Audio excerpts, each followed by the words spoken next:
Gitago lang ko sa pangan nga Rebecca. My husband is a very interactive kind of person.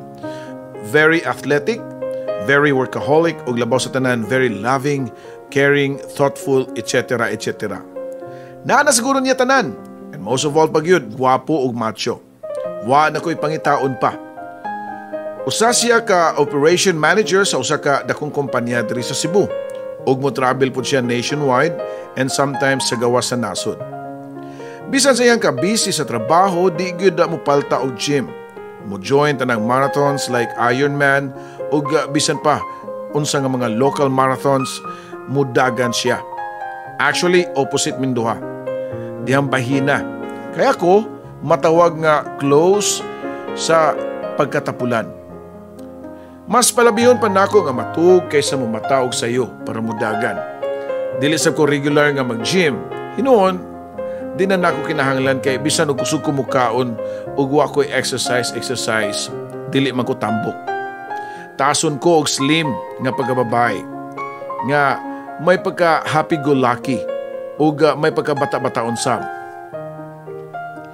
Matud pa nila nga perfect pick kuno ko nako ang kumbana nga si Matthias. Kay lagi kuno naana niya ang tanan nga gipangita sa usa ka babae. Pero para nako, swerte sab siya nako oy.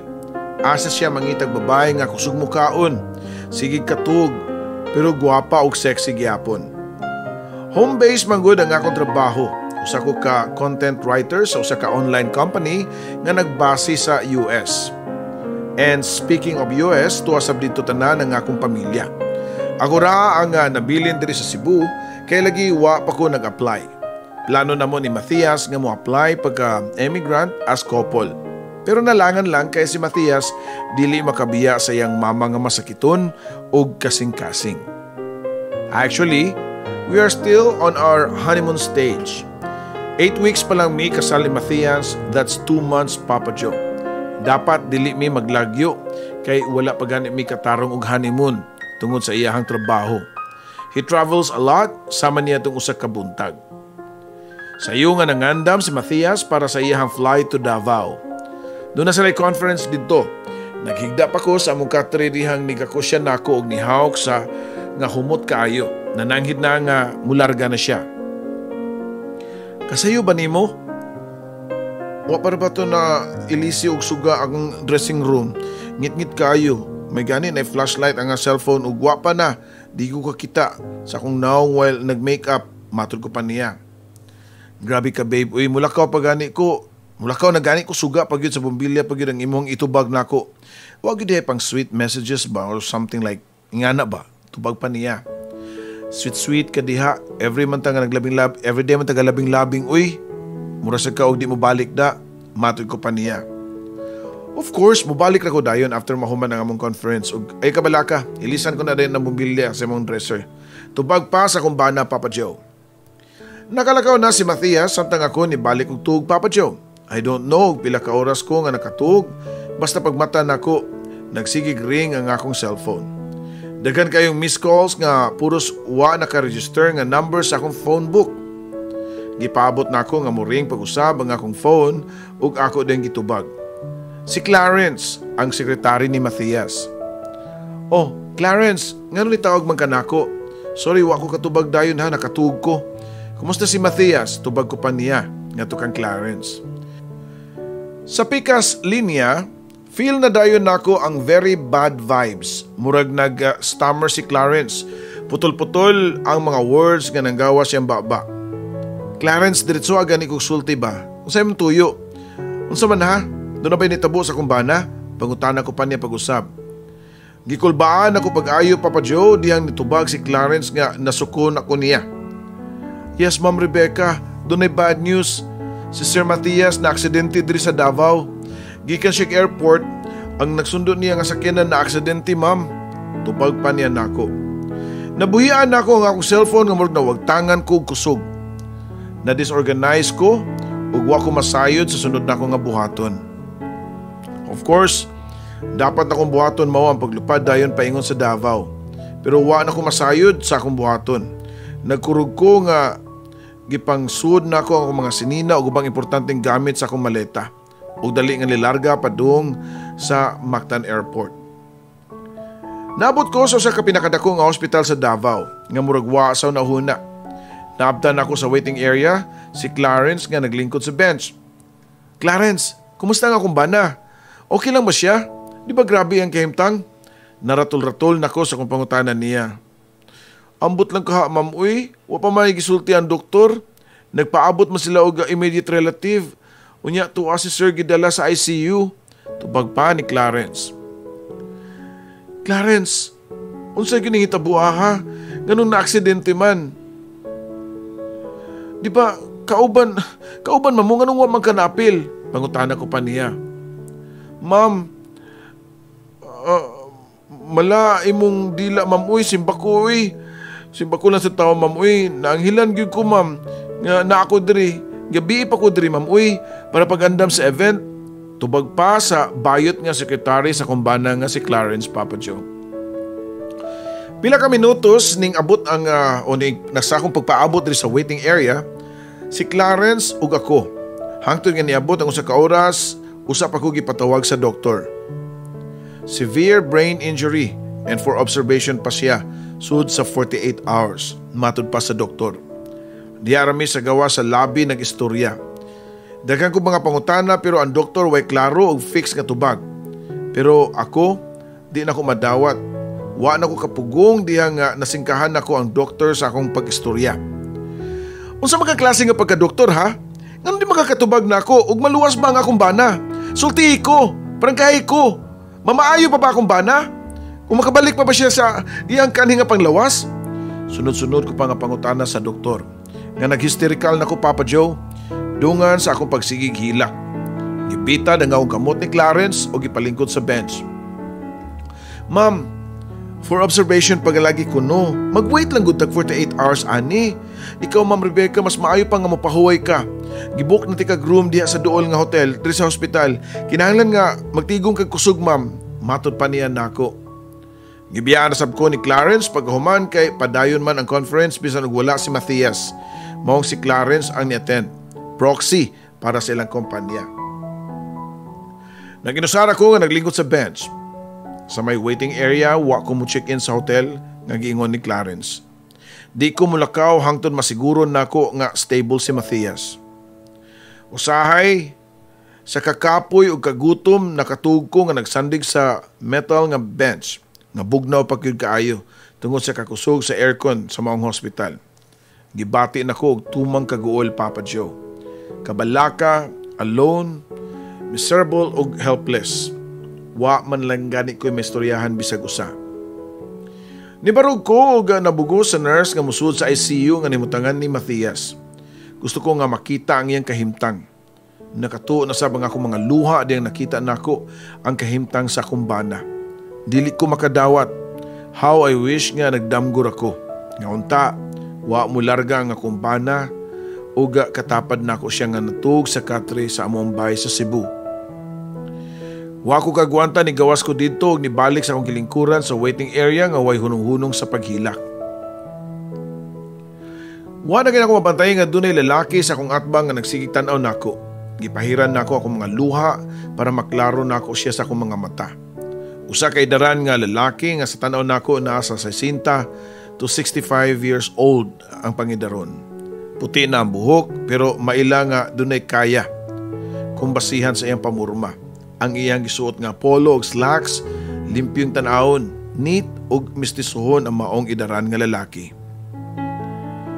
It's okay to cry, miss. That's the first stage. Normal nga muhila ka para mugawas na ang tanan nga kaguol nimo kabalaka. 48 hours is the most crucial.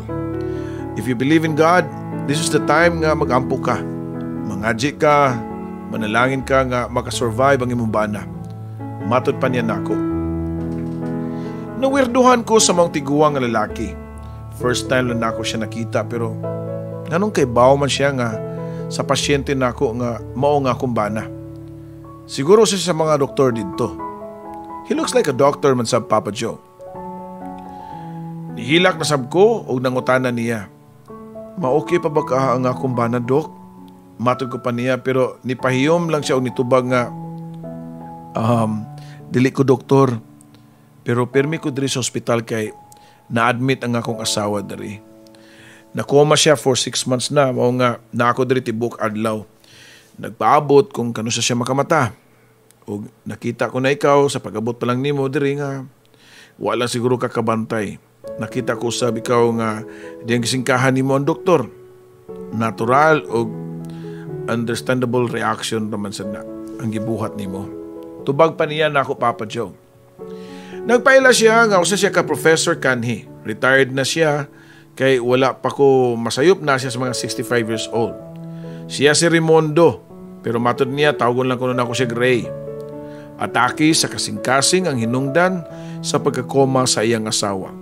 Wa ko no madali kay wa man dayon nahibaw-i nga giatake na kini sud sa ilahang banyo. Matod pa ni Ray nga silang duha lang siyang asawa ang nagpuyo sa ilang balay. He describes how happy and contented they were sa ilahang pagpuyo bisan ug wa sila'y anak. They love to take care of each other. Ani sila sa sagusa. Gisugo lang siguro siya sa iyang asawa pagpapalit o paborito nga budbud ug manggang hinog. Di pa na ako malimtan ng akong asawa nga nagwara-wara pa sa iyang kamot. Diyang nakalayo na ko sa sakyanan kay lagi. Muadto kong merkado ron pagpalit sa iyang gusto. She was very beautiful and kind and caring. Bisan og kausawa, yung minag-away og dako nga away. Matod pa ni Ray nga kalma kayo nga nag-istorya nako. Pero yung mga mata, nakita gyud nako ang iyang sadness, Papa Joe. Daghan pa ko gipamalit sa merkado mo nga nadugay ko guli. Mga paborito tanan sa akong asawa. Ganahan kay siya paypay. Di gina siya mawadan og paypay siyang kamot. Sige bag kawa, makalimot na siya kung asa niya gibutang mo nga mamalit kog daghan para kumawa, doon ako ihatag lain. Simple ra taon og kalipay ang akong asawa.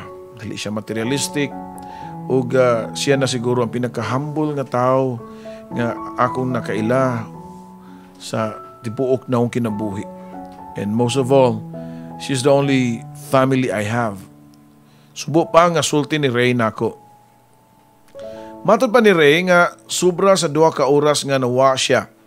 Pag-abot niya sila ha, wa niya makit-i dayon niyang asawa o gipangita niya kini og dito sa banyo nagkahandusay. Na stroke og na coma. Hapit na 6 months nga na coma ang iyang asawa. Pero wa pagyapon siya mo give up. Every day, every minute siya nga nagatang nga anytime mumata ang iyang mahal sa kinabuhi.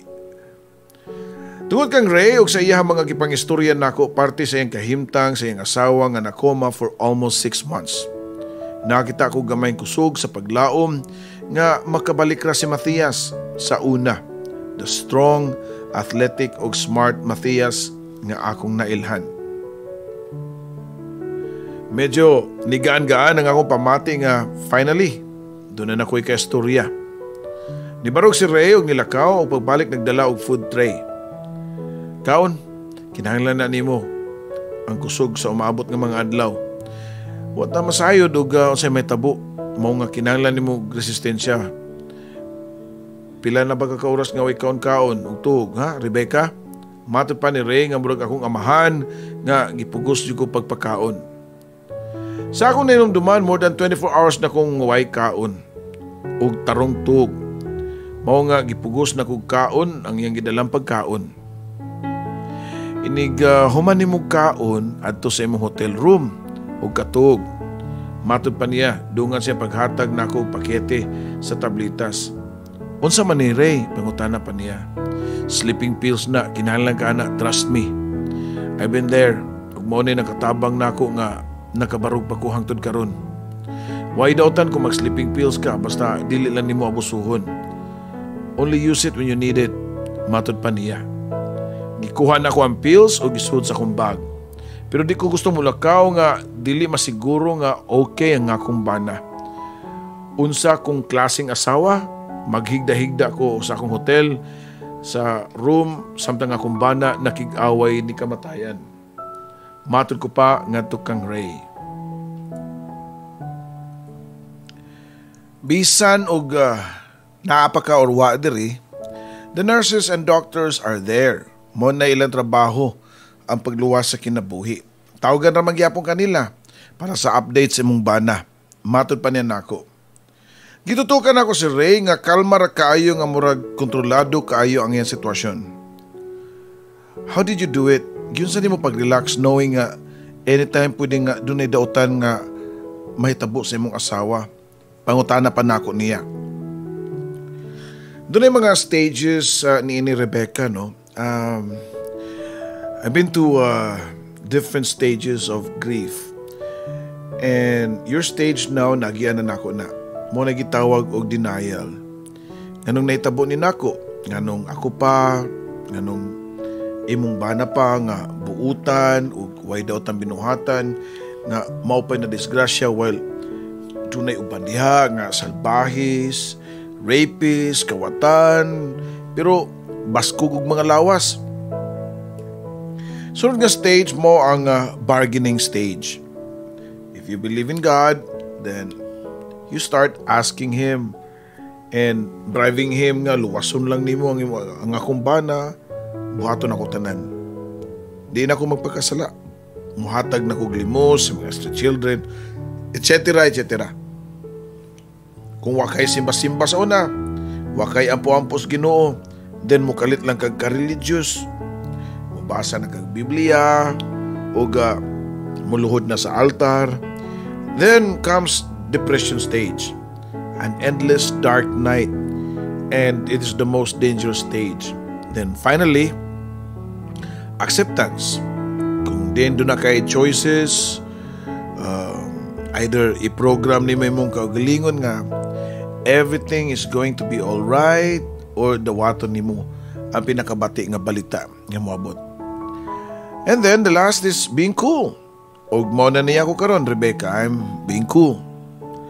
Taas-taas gyud nga explanation ni Ray nako. So saon ako paglabang sa akong stage karon, Ray. So may angin akong buhaton, pangutana pa nako niya. Always remember nga di pwede nimong hunungon ang imong naandan nga pagkaikaw just because you're in grief. Muhunong na sa mga tanan nimo. Eating, sleeping, bathing, and working won't stop. Matud pa sa mga batanon nga laban lang, Rebecca. Tubag pa ni Ray nako, Papa Joe. Dako ginog natabang nako si Ray niya itong mga higayuna sa kinabuhi, Papa Joe. First day pa lang namong kita o pa nag-istorya pero murag dugay naming kaila.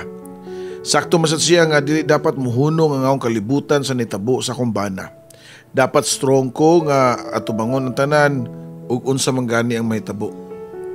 Gisunod na ako ang iyang tambag ug na-check-in ko sa hotel nga pinakaduol sa hospital ug dito gipugos na akong kagalingon nga makapahuway. Pero bisag unsaon nako, di gyud ko makatug bisan pa sa kalapoy sa kong lawas. Gikuot na ako ang akong bag, gikuha ang sleeping pills ug ngatong gihatag ni Ray ug tuod man paghuman ako tumar sa usa ka tablitas, nakatug ko, Papa Joe. Taud-taud yun ko nga nakatug. Nakamata lang ko sa mga tuk-tuk sa akong pultahan. Si Clarence nga niabot na nga naghatod sa akong mga gamit o sa mga gamit ni Matthias. Giablihan na ako ang bag ni Matthias o wala na ako mapugni nga nang lugmaw na sa dang akong mga luha nga nakakita sa iya mga butang sud sa bag.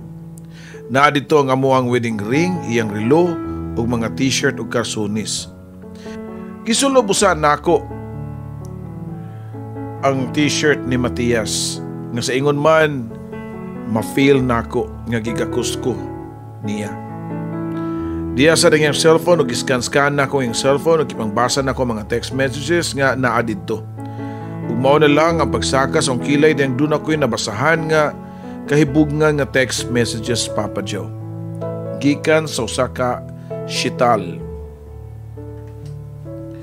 Matod pa sa text nga magpaabot ko sa hotel. Ready na ang tanan. Ni-reply po ng akong bana nga I can't wait ko no. Daghan pa silang mga messages nga mga kadudahan nako. Sa akong pagsabot, kauban ra ni Matthias sa trabaho. Ang maong babae nga naka-phone book sa pangan nga shital.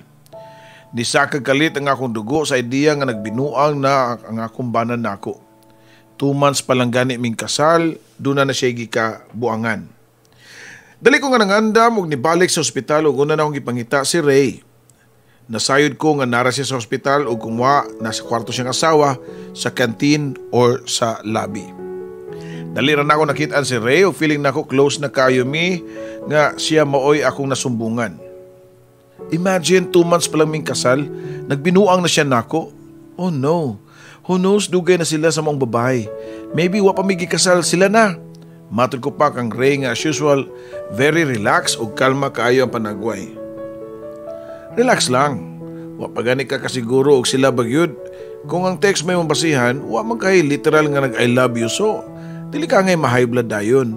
Klaro sana, tawagi ang sekretary o kung sinibaw niya sa imong bana. Og niya nang bayhana nga iyang ka-text. Matod pa ni Ray nga as usual, mas maayo sa iya nga mohandle og situation. Dili pre nako nga naguna ang kasuko og musinta dayon. Di maminaw og rason og mao kana ako Papa Joe. Gitawagan ako si Clarence og gipatug-an nako sa karelasyon sa kumbana. Pagtug-an biya sa tinuod ha, unsa ka close ang akong bana og kanang si Tal. Singhag ko pa nga to niya og nagkabunga-bunga og nitubag si Clarence nako. Nahadlok kay lupig pay tigri nako samtang si Ray naa sa among likod na minaw. Close kay sila ma'am, tubag pa niya. Like unsa ka close? Magkuyog man lakaw, dungan og break, unsa man gyud? Matud ko pa nga ni samot ang kalagot diyang nitando sab si Clarence. See? Daan pagyug ko. Unsa pa Clarence? Unsa pa inibaw-an nimo? Mag-share og hotel room? Magdug sa sila sa ka bed? Di ba? Pangutana sa nako niya. O dito ni kunot ang agtang ni Clarence. Ma'am, di sab uy, lahi-lahi mag-room basta officer sa among company. Di man sharing bisan og puros lalaki pa. Wait ra good ma'am. Unsa pagtuon nimo ma'am? Girl si Tal? Matod pa sa bayot Papa Joe. Og dito gikuha ni Clarence ang usa ka folder. Doon na siya gipakita na kong files, including na ang mga list of officers o mga picture nila. Mao na si Shital Ma'am Rebecca, technical partner ni Sir Matias. Matod pa ni Clarence din nako. Lalaki di ay si Shital. Ako'y nauwaw sa akong kagalingon, Papa Joe. Sa akong pagpatakag pasangil sa kumbana, giuna na ako ang akong kagalingon. Pagpangabubho, bisan og tuwa pa siya sa ICU, nag 50-50 pa ang kahimtang. Wala na si Clarence pero si Ray na lang diha sa akong kilid nga mao'y nagkatawa sa akong gibuhat. Giing na natikadaan nga di mo react dayon tungod lang sa text messages nga way basihanan. Matud pa niya nako. As usual, sakto na sab siya. Siyempre, mas idaran siya nako, mas knowledgeable ug mas experience kaysa ako ang 27 years old lang niya itong higayuna. Ang pamilya ni Matthias na kay Baon na ba sa netabo? Pangutana pa ni Ray nako. Wala pa, iyang mama rasab ang immediate family na diri, gawas nako siyempre. Mahadlo ko musulti siyang mama nga, masakiton ra ba ito kasing-kasing? What if siya na sa mga takihon niya? Mag-unsa naman lang kung maulian si Matias niya, may bawaan sa niya nga doon na nitabo siyang mama. Tubag ko pa, as usual, very advanced ko mag-isip, Papa Joe.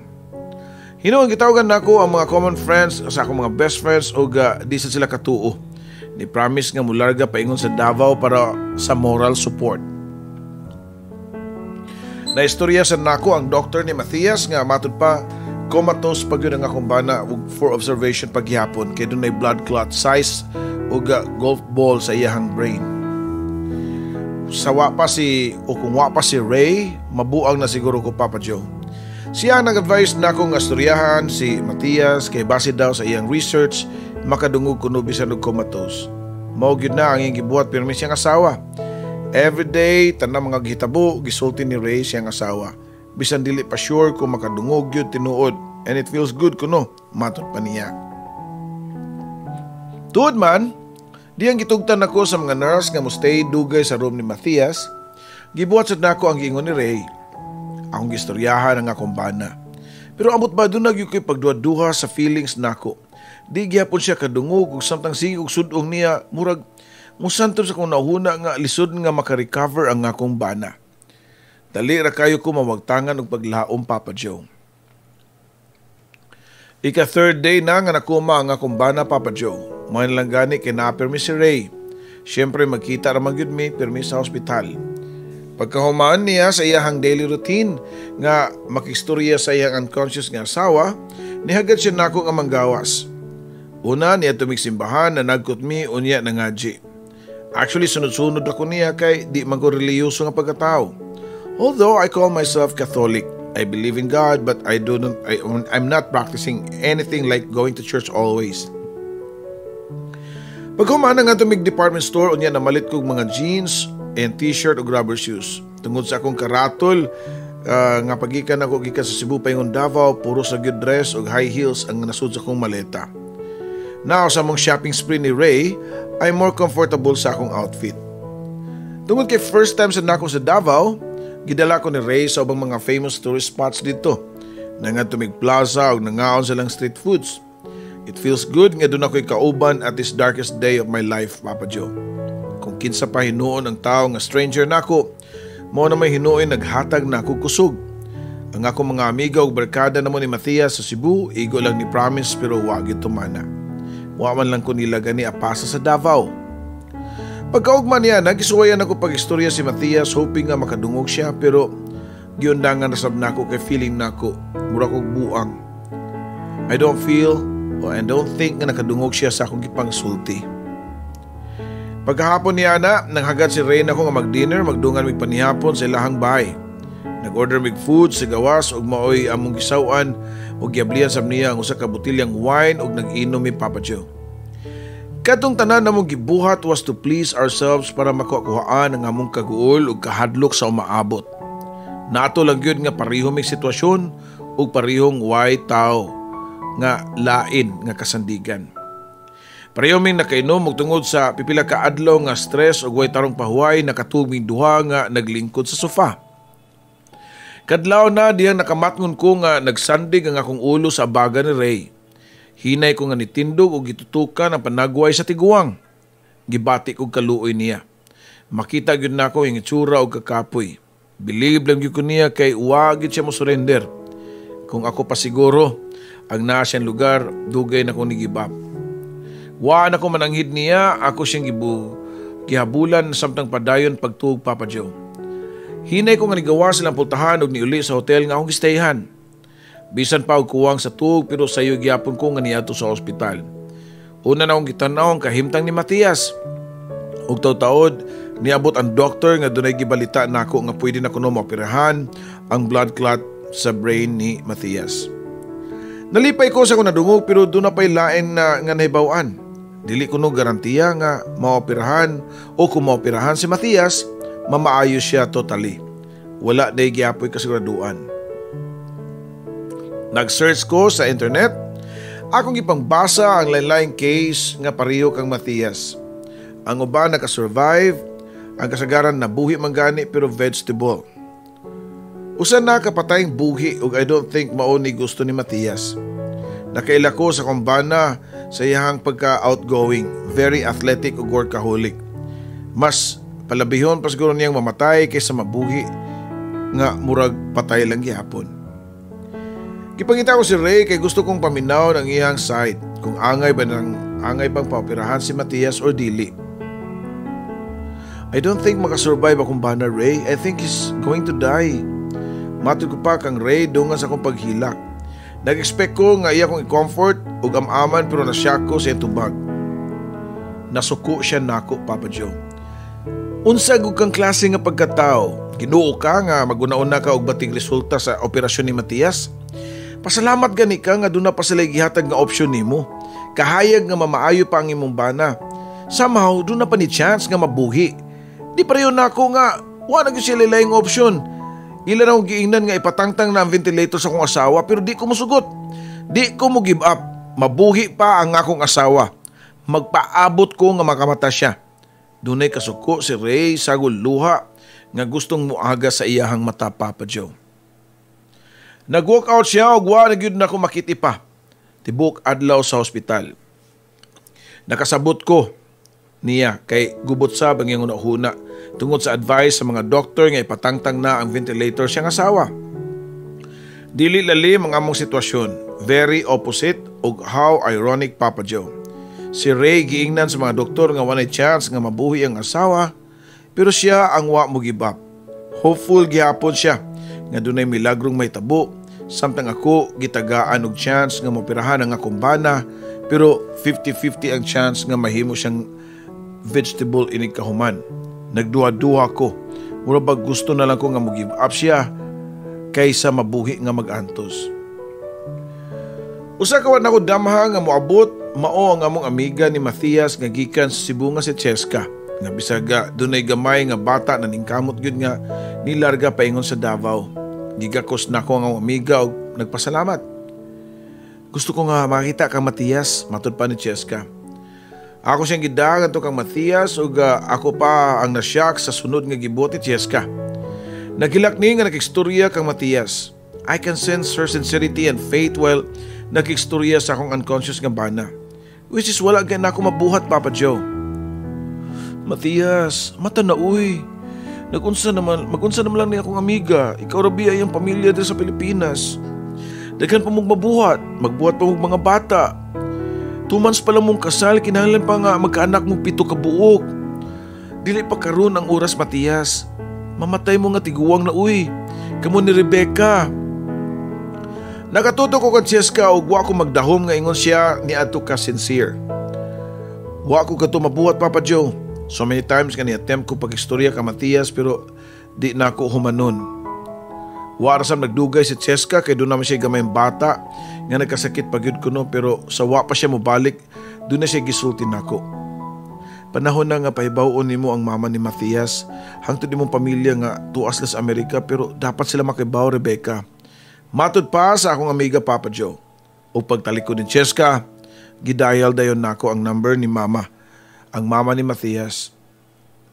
Hello, Matthias, anak, may kinakatawag ka. Tubag pa sa mama ni Matthias.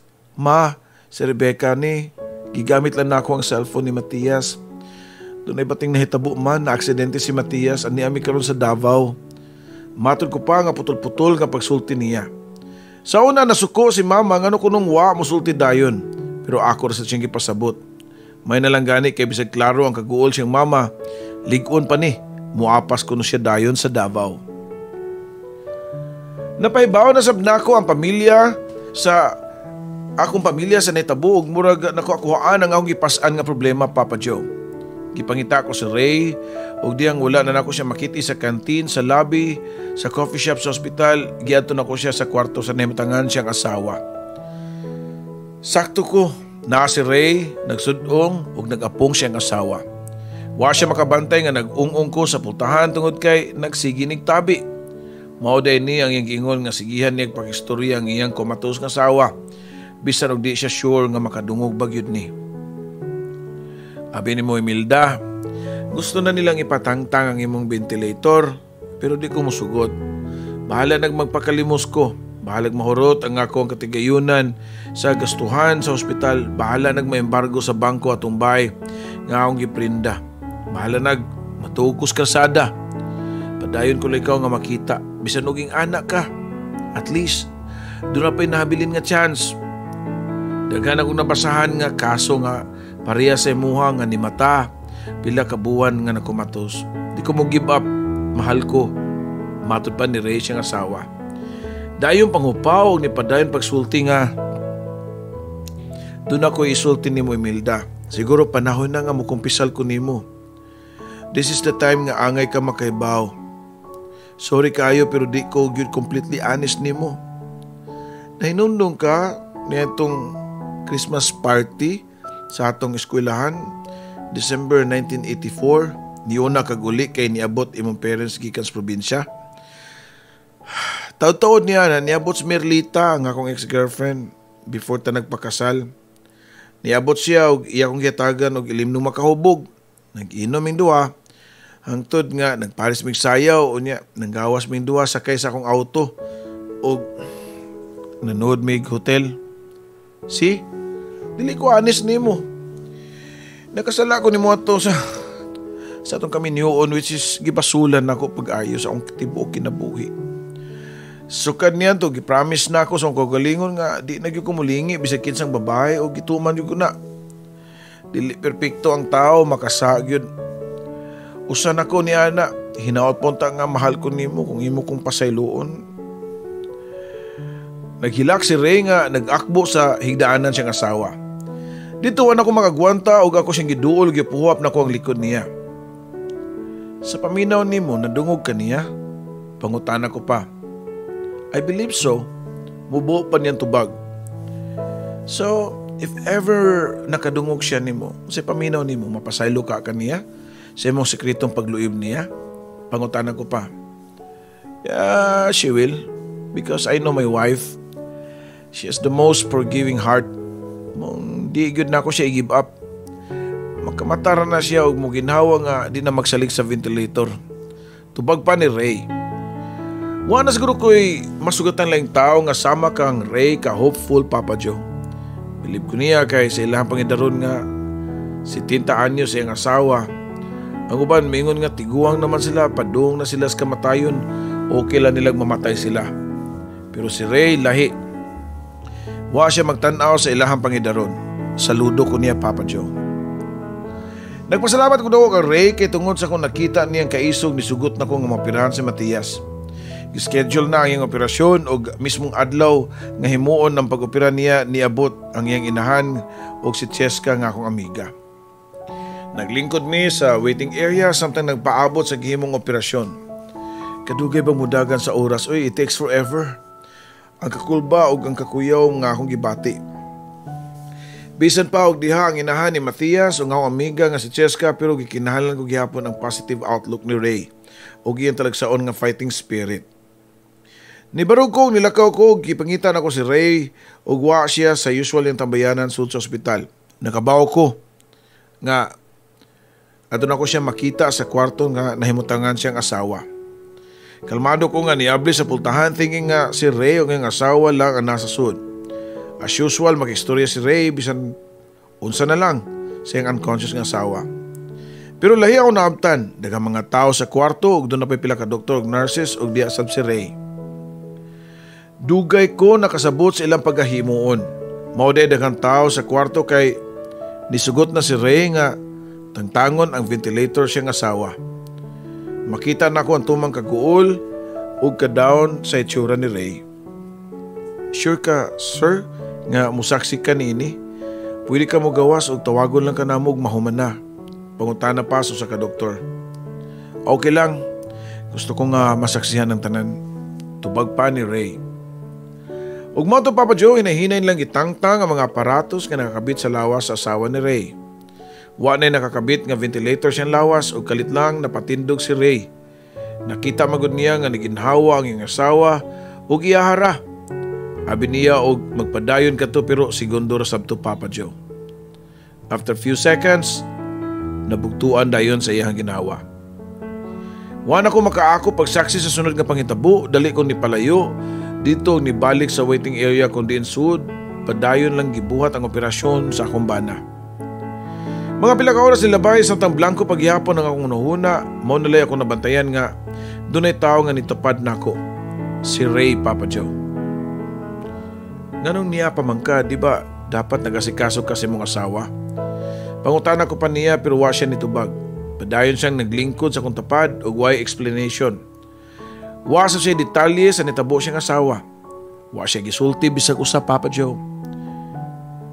Pero pagway ng gawas o bisan pagway ng gawas siyang baba, ako nasabtan ang naa siyang kasing-kasing. He's there for me as a friend nga nihatag og moral support nako. He's there for my husband Matias and he's there because doon na siya paglantaw ug paglaom nga makasurvive ang akong bana. Maluwas ug makabalik sa kanhi siya ug unsa man siya sa una. Papa Joe, sari akong masulti para nako ang tanang mga panghitabo dinis kalibutan nakalatid ng daan. It is already programmed long before you were born. Dili aksidente nga nakailan nimo ang usa ka tawo. Ang imong asawa o bana, lovers, friends, roommates, co-workers, neighbors, kay dili sulagma lang nga nakailan nimo sila, kundi they were there because doon na sila purpose sa imong kinabuhi. Each one of them, doon na sila gamit or matawag na to, doon na sila parts sa imong kinabuhi. Sama kang Ray nga sulagma ra kay nako nga nakaila sa ospital kundi ako rang usa og way masandigan. Nakalatid ng daan na nga dito nga lugara mahitabo to. Ang aksidente sa kumbana, unya dunay nakaandam sa nga tao nga mao akong kasandigan. See, everything happens for a reason. Sobra ka misteryoso ang kinabuhi. Normal lang nga mahadlok ta.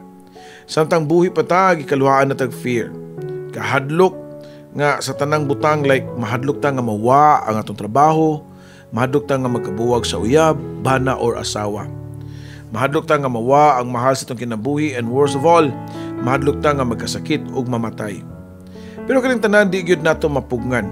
Ang atong mabuhat siguro mao ang pag-atubag sa atong fear. You overcome and conquer. And lastly, matud pa ni Ray, don't give up. Samtang buhi pa, dunay pag-asa.